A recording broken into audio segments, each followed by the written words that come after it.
Good morning, everyone. It's 11:10 a.m. Saturday. I'm on a hike. Beautiful day. The weather's perfect. I wanted to talk about setting goals and having realistic expectations. I think this is a good time, especially with the new year coming up. People tend to make New Year's resolutions, and oftentimes they don't stick with them. And that's because they don't have realistic expectations, or they don't know how to make realistic steps to meet those goals. And so starting out, you should ask yourself, is this something that I really value? Is this something that I see myself working towards and possibly even continuing after I meet this goal that I have in mind? Because if it's something that you don't really value or something that you don't see yourself doing in the long term, I don't think that it's worth it to attribute substantial amount of time towards that. So once you ask yourself that and you say, okay, yes, this is something that I want to put time towards, I want to get better at, I want to learn something new, any or all of the above, you then have to ask yourself, okay, how do I get myself to this place? What steps do I need in order to make that happen? And am I prepared to make sacrifices along the way so I can have that? Depending on the goal, whether it be big or small, sacrifices may come at a greater cost, right? So if the goal is to, move to a new place or do something drastically different with your life, you're going to have to be prepared to make a bigger sacrifice. And that's something you're going to have to accept, or, everything comes at a cost. So for me, an example that recently happened in my life, not that long ago, I started running. I started running consistently around April or May. And I didn't know anything about running form. I didn't know how long you should run. Incremental increases in distances, speed training. I didn't know anything really. I just started running. I had some shoes that weren't necessarily running shoes, but they weren't my everyday shoes. So I started running in those. My feet started to hurt. So I stopped running for like a week or two. And so I knew that I had to get some actual running shoes. I didn't know anything about how to pick the right running shoes. So I went home for summer break. This was around spring of last year and going into summer. So I came home from school, got some shoes, started running 3 miles every day. And within a week and a half or so, my legs were destroyed. It hurt to walk. I didn't know if I seriously injured my leg. I had to stop again and wait for that to heal, which sucked because I was like, what am I doing wrong? And I don't understand what's happening. So honestly, it was trial and error for me at first. And then once I started realizing, okay, I need to slow down a bit, give myself time to recover. My body's not used to this type of training. I did maybe a run every other day and felt a little bit better. Realized I was overextending my step, and it was just a lot of force at one time from running that much in that amount of time, from literally not running. And so I started watching videos. I watched Olympic runners. I watched people just giving you tips on how to run properly, how to find the right running shoe. I have arched feet, so I had to get specific shoes for arched feet. And then it was a lot better, and I took it slowly from then on. I realized that this isn't a short-term game, it's a long-term. I enjoy running enough to take my time with it and do it right. And so, yeah, I'm still running today. And, now that I'm training specifically for a half Ironman, I'm taking it a lot more seriously. I'm doing speed runs, doing long distance runs, and this is only over the course of 8 months or so. I mean, I started running in April and it's December now. So going from not running to training for a half Ironman in the course of 8 months is kind of ridiculous, I think.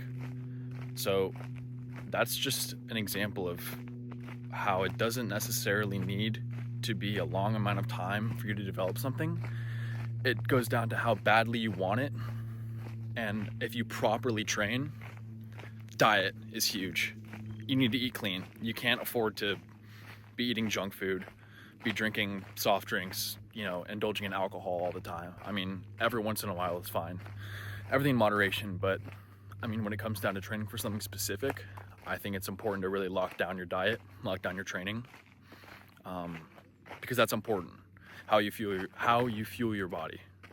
And yeah, same thing goes for swimming. I mean, I dabbled in some water polo in high school. Never did swim team.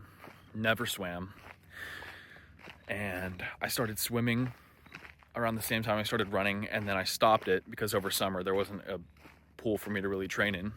So once I started training for the half Ironman, I really locked down on swimming. I did the same thing I did for running, except this time I didn't do trial and error. I immediately started researching how to swim correctly, how to, the form, speed, how to move your legs, everything, how long to train for, how much to train. So that saved me a lot of time, and I've gotten a lot better. I've started timing myself swimming. I can feel the difference when I swim. When I started, I remember it feeling very difficult for me to, move forward efficiently. I feel like I was resisting, the water was not coming with me, it was almost going against me.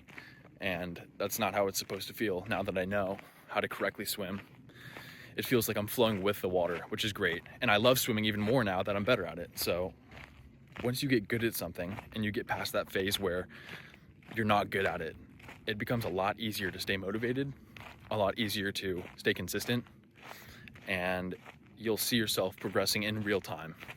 And it won't take long. It doesn't take long. You just have to put your mind to it and make those small incremental steps, whether it be researching, okay, this doesn't work, let's see what will work. Think of it like this. Every time you fail, that's something you now know shouldn't happen and isn't the right thing to do. So it shortens the amount of failures it takes for you to find the right answer. It's a win-win. It just is all how you look at it and how you process what's going on. Because if you are failing and you're telling yourself, I can't do this, this sucks, I'm not good at it, I'm not gonna be good at it, this is just self-doubt, and this will get you nowhere. This does nothing. This is extremely negative, and you need to instead tell yourself, okay, I failed at this, let me find a new way. Okay, I'm not good at this, I'm gonna give myself some time to get better at it. Okay, this isn't working right now, maybe I'll try it later. Never give yourself a permanent answer, a resolution for anything, because there's so much time. Everyone has so much time, and nothing needs to be rushed. It's important to get it right. Another great way to track progress is to write it down.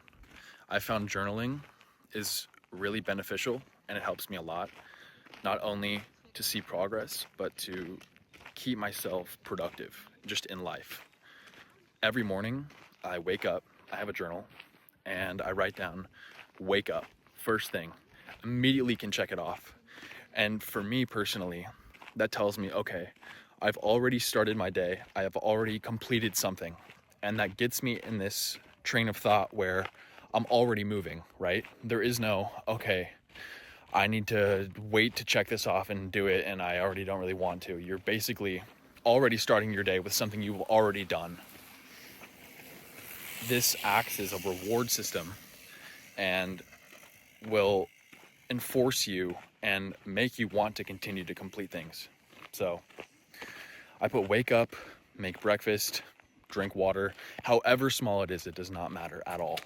As long as it's doable, it's realistic, and it doesn't interfere with distractions, because it's very easy to get distracted nowadays.